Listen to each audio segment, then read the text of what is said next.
네, 안녕하세요. 드디어 어려운 임용고시 2차 시험이 다 끝났습니다.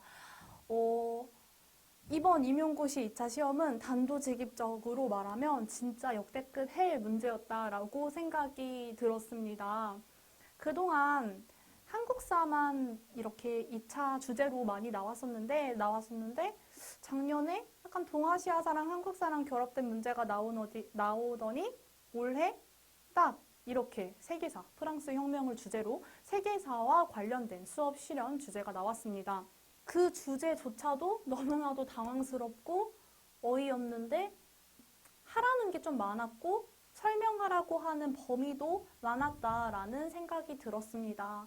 그래서 많이 어려우셨을 것 같아요. 심지어 긴장된 상태에서 마스크를 하고 당황스러운 주제를 받고 그 주제에 관해서 했다라고 하는 거는 어쨌든 그걸 해내신 여러분들은 정말 너무 훌륭하신 것 같고요. 교직에 나가셔서 나 때는 이런 게 시험 문제 나왔어 라고 하셔도 정말 인정할 만큼 정말 역대급으로 어렵고 역대급으로 진짜 조금 까다로운 문제가 나왔던 것 같습니다. 그러면 과연 수업 실현과 수업 나눔과 면접이 어떤 문제가 나왔는지 한번 보도록 하겠습니다. 자, 그런데 여러분 아시죠? 수업 2차 임용고시 문제는 문제지를 다 걷어가세요. 걷어가셔서 우리는 그리고 공개하지도 않죠. 문제를 공개하지도 않기 때문에 제가 준비해온 문제는 시험을 보시고 나서 시험을 보신 분들이 복기해 주신 거 있잖아요. 이런 문제가 나왔던 것 같아요. 이런 주제가 있었던 것 같아요. 이런 조건이 있었어요. 라고 했던 거를 제가 다 읽어보고 그걸 종합해서 그럼 대략적으로 이런 문제가 나왔겠구나를 한번 정리해 본 겁니다. 그러니까 제가 하고 싶은 말은 이게 똑같은 실험 문제가 아니라는 거예요. 그냥 저는 여러분들의 많은 복기를 참고해서 대략적으로 만든 것이지 이것이 완벽하게 이번 시험의 문제는 아니었고 또 제가 하는 것이 실제 시험의 조건이 아니었을 수도 있어요. 그러니까 저게 답이야? 라고 하는 것이 아니라 저런 식으로 나왔었구나를 파악하시는 용도로 활용하시면 좋을 것 같습니다. 네. 어떤 역대급으로 얼마나 당황스럽고 우리를 힘들게 하는 주제가 나왔는지 한번 보도록 하겠습니다. 네, 우선 이 조건지를 한번 자료를 보겠습니다.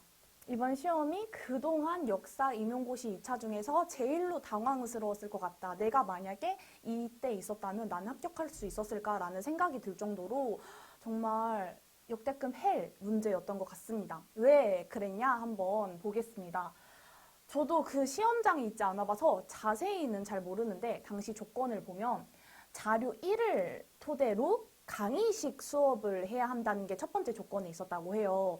근데 중요한 건 그전에는 어떤 식이었냐면 이 사진 자료가 그러니까 사진이라도 정말 좋거든요. 그리고 이 문서 자료는 정말 인간과 식물 권리 선언, 즉 인권 선언이라고 하면 인권 선언에 관련된 그 사료를 줬었어요.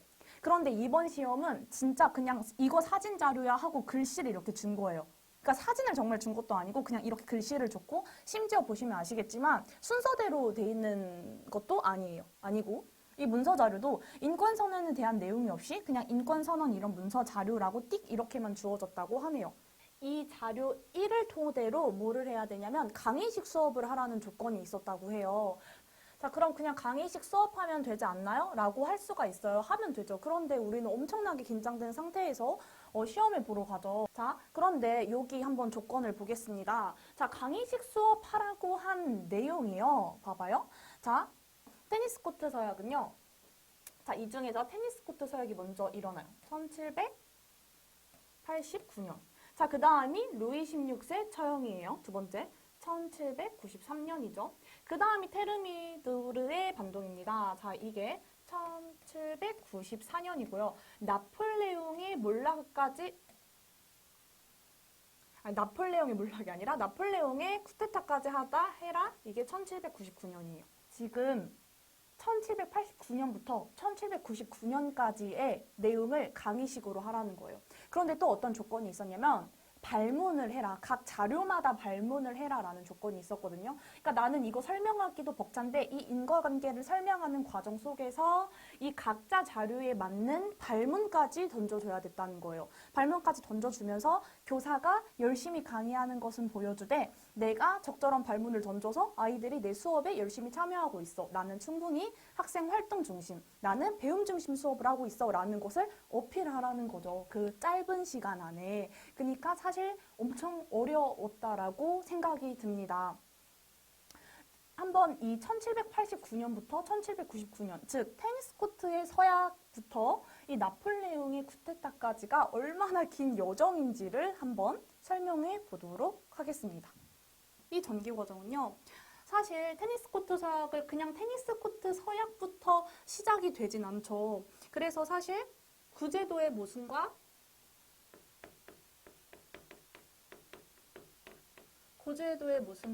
재정 위기가 있었다.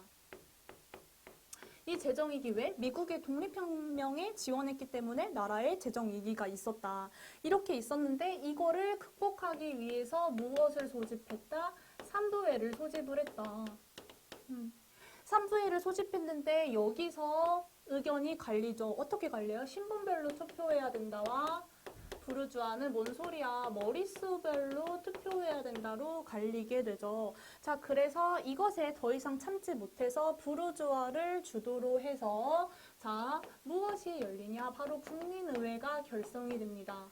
자, 이 국민의회가 결성이 되고요. 이 국민의회가 결성이 되고 여기에서 이들이 바로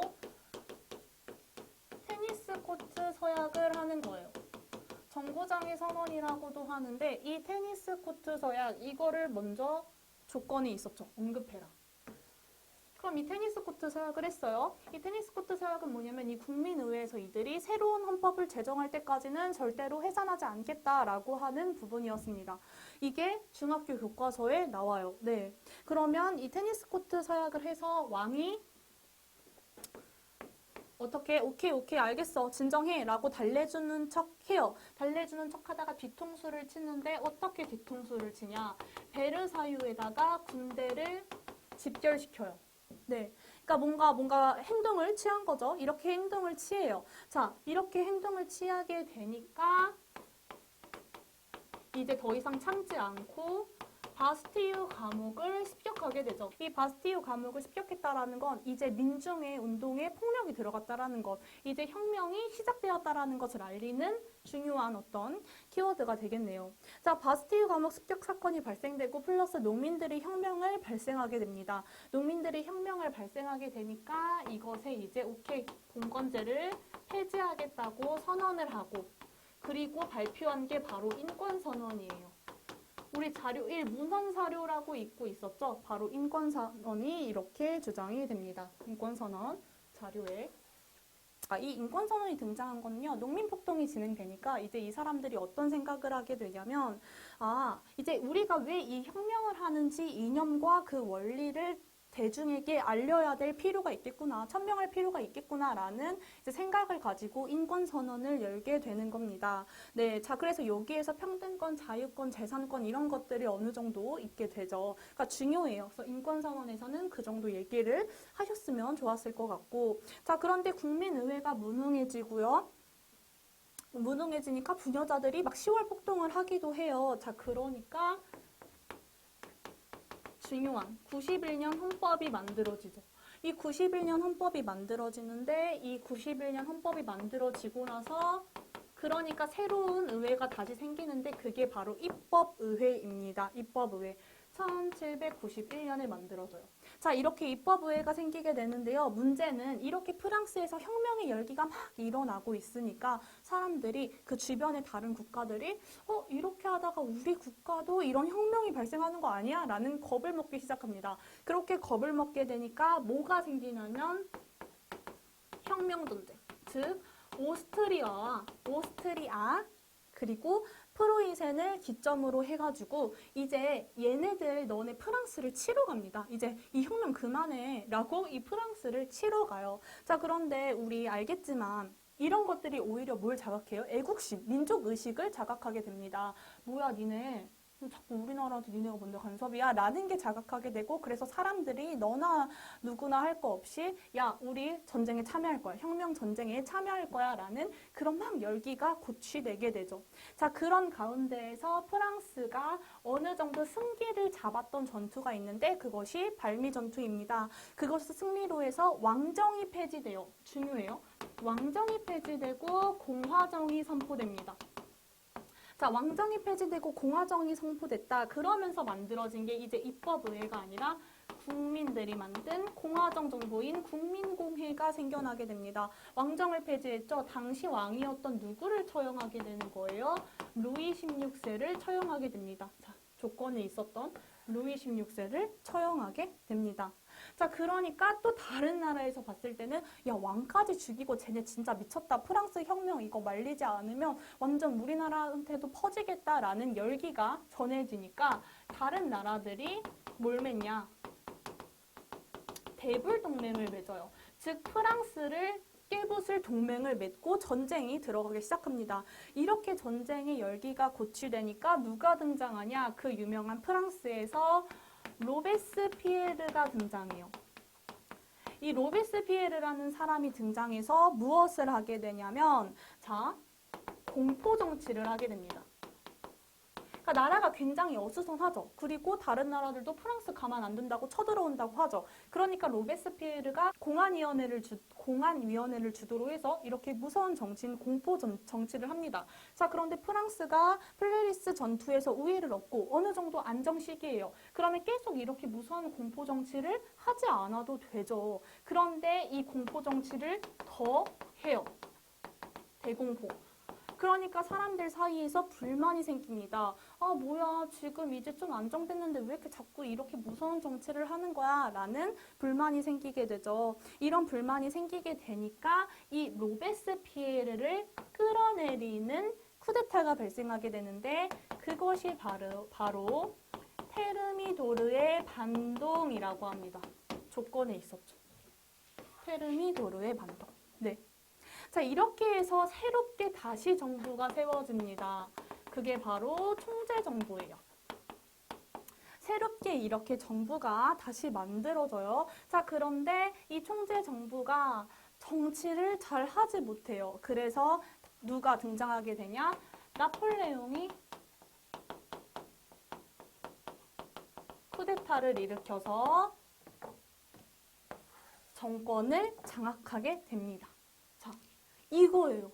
이거 지금 자료에서 준 게 이 테니스 코트 서약부터 나폴레옹 쿠데타까지 강의식 수업을 하되 각 자료마다 발문을 해라 라는 조건이 있었다고 했죠. 자, 이것만 하는 게 아니라 이거하고 활동도 해야 되니까 이거를 이렇게 설명을 해야 되는 거였어요. 그러니까 이런 거를 설명, 근데 이렇게 똑같이 하진 않아도 되지만 그만큼 제가 보여드리고 싶은 건 테니스 코트 서약부터 나폴레옹 쿠데타까지 설명하려면 이렇게 많은 인과관계가 있다는 거예요. 그러니까 굉장히 문제가 어려웠다.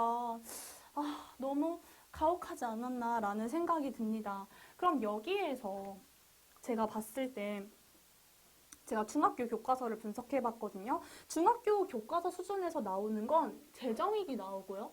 3부에 나오고요. 이거 국민의회 이렇게 나옵니다. 그리고 이 테니스 코트 서약의 내용이 많이 나오더라고요. 자, 그 다음에 바스티유 감옥 습격 사건은 꼭 나오더라고요. 자, 바스티유 감옥 습격 사건 나오고, 자, 그리고 베르사유의 군대 이것도 나오더라고요. 그래서 이 정도. 그리고 혁명 전쟁이 일어났다. 자, 공안위원회를 주도로 공포 정치를 했다.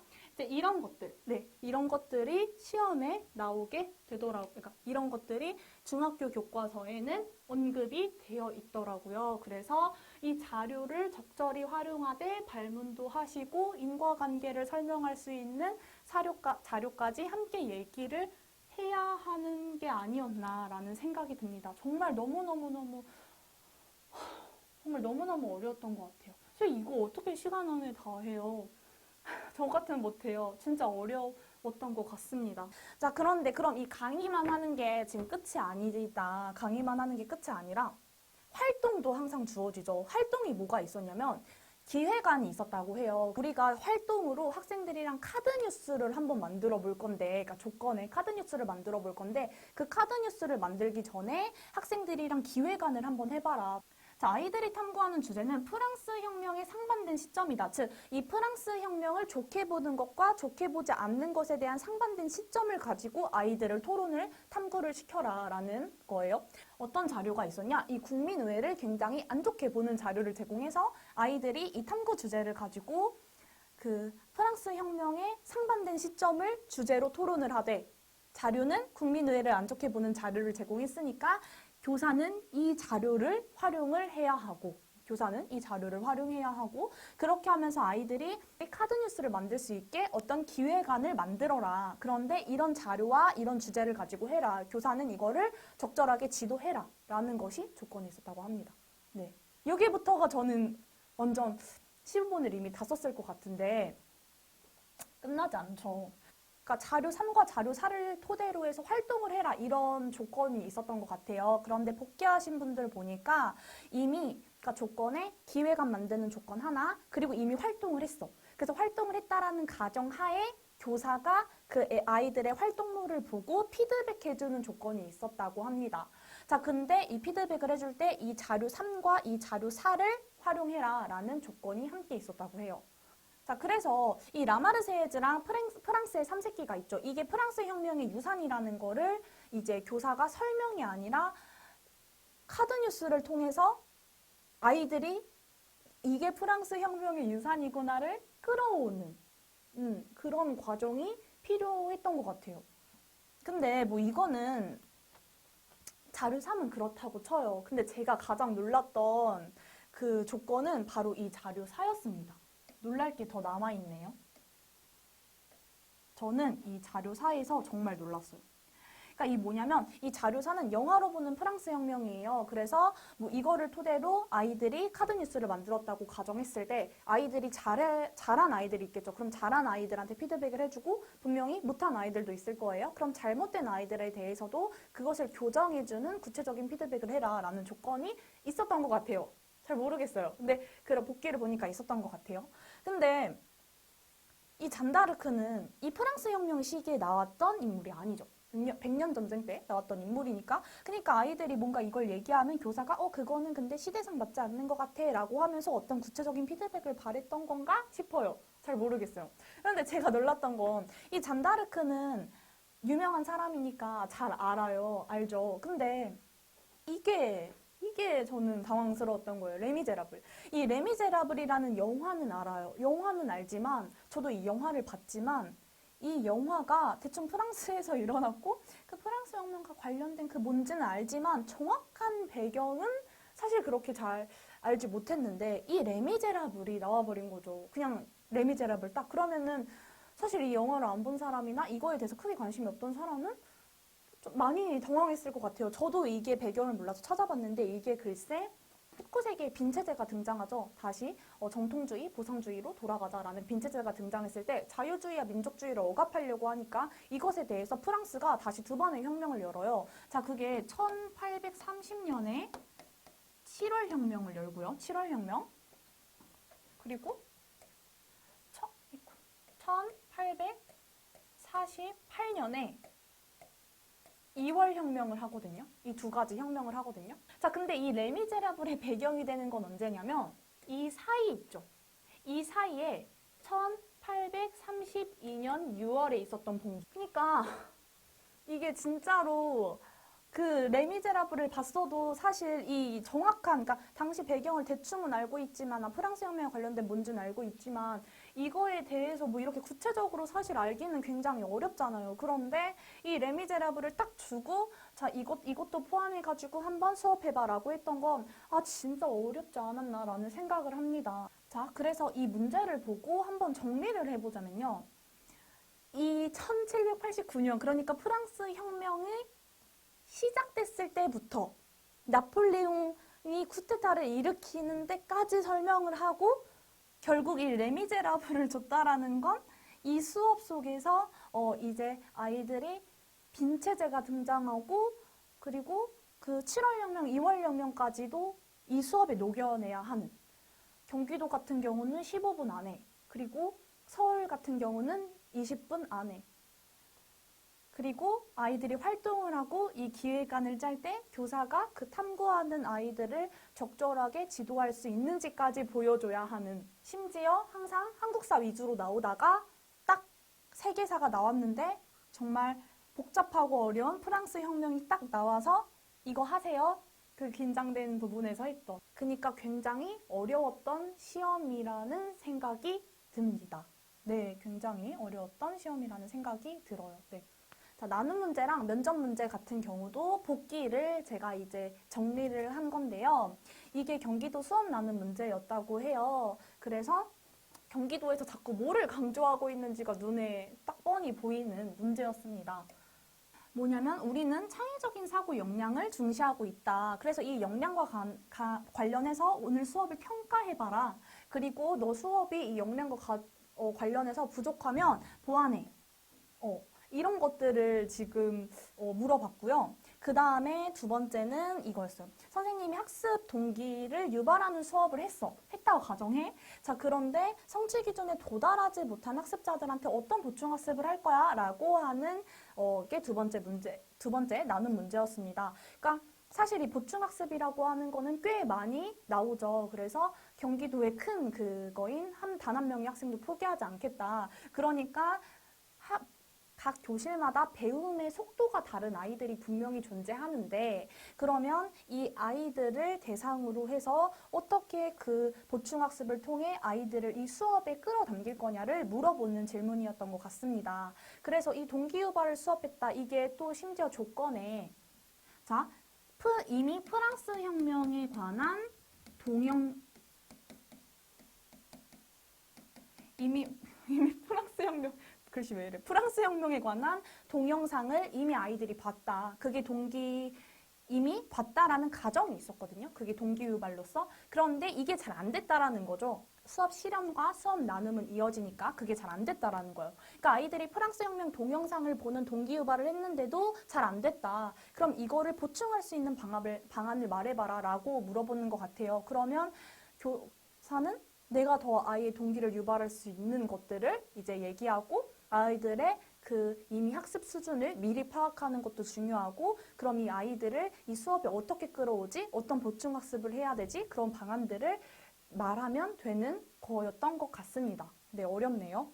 그리고 세 번째 문제였는데요. 세 번째는 다른 교과와 연계한 수업으로 재구성하면 너 어떤 과목이랑 이 수업을 다시 재구성할 거야? 그래서 너가 보는 어떤 평가 방안이나 중점 사항은 뭐야? 라고 물어봤어요. 이거는 결국 어떤 융합 수업을 얘기하는 것 같은데요. 사실 제가 시험 봤던 해에도 융합 수업을 어떻게 할 거야? 라는 문제가 나왔습니다. 그래서 융합 수업이라고 하는 거는 정말 이 교육부와 교육청에서 많이 밀고 있는 거고, 그래서 내가 항상 이 역사라는 교과와 어떤 과목을 융합해서 어떻게 수업하고 이거를 어떻게 평가하지? 라고 하는 거를 이미 생각을 해라 라고 이야기를 하는 것 같습니다. 네. 자, 그래서 우선 수업 나눈 문제는 이 정도가 있었고요. 면접 문제를 한번 볼게요. 면접 문제도 제가 복기를 여러 가지를 이제 찾아보고 정리를 한번 해봤습니다. 이번에 코로나 때문에 경기도 같은 경우는 집단 토의가 없어지면서 구상령이 하나 더 늘었어요. 그래서 보면은 맨날 나오죠. 제가 말했잖아요. 좋아한다고, 융합하는 거. 그러니까 1, 2, 3차시를 융합하는 프로젝트 수업을 하고 있다. 그래서 1, 2, 3차에 걸쳐서 결과물을 제출해야 하는 수행평가고 평가 기준이 이거야 했는데, 어떤 아이가 다 했는데 USB 오류로 결과물을 제출 못했을 때 어떻게 해야 되냐라는 거예요. 그런데 이게 나 혼자만의 수업이 아니죠. 왜? 융합 프로젝트잖아요. 다른 교과와 함께한 수업이잖아요. 그러니까 교과 선생님마다 입장이 다를 수 있죠. 그러니까 입장이 다르다라는 가정이 있네요. 그래서 교사 A는 뭔 소리야. 3차시 결과물을 결과에 반영하지 않고 그래도 1, 2차시는 평가에 반영해야 된다라는 입장과, 그리고 교사 B는 그래도 USB 오류인데 3차시 결과물을 받아주자라는 입장으로 나뉘었을 때 너가 당시 교사라면 어떤 입장을 선택할 거냐, 그리고 왜 그 입장을 선택할 거냐, 그러니까 왜 그 입장을 선택했어? 라고 하는 것을 대답하면 되는 문제였습니다. 뭘 선택하냐에 따라서 뭐가 크게 답이 있는 것 같진 않지만, 내가 이거 교사와 A와 B 중에서 하나를 선택했다면 그 A와 B를 선택한 이유가 타당해야 되고,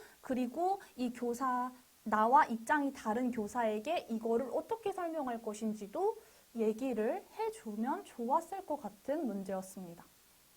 자, 그리고 구상형 2번 문제는요. A씨 학생의 태도를 종합적으로 고려해서 지도할 방법을 찾아봐라 라고 하는 거예요. 그래서 뭐 A는 뭐 맨날 선생님이 뭐라고 해도 그냥 무시해. 다른 거 능시하고 등교 시간 지키세요 했는데도 자꾸 지각하고 떠들지 마 했는데도 자꾸 방해. 이런 애들을 어떻게 지도할 거야? 그런데 이런 특성을 종합적으로 고려해서 어떻게 지도할 거야? 라고 물어보는 것이 이 구상형 2번 문제였습니다.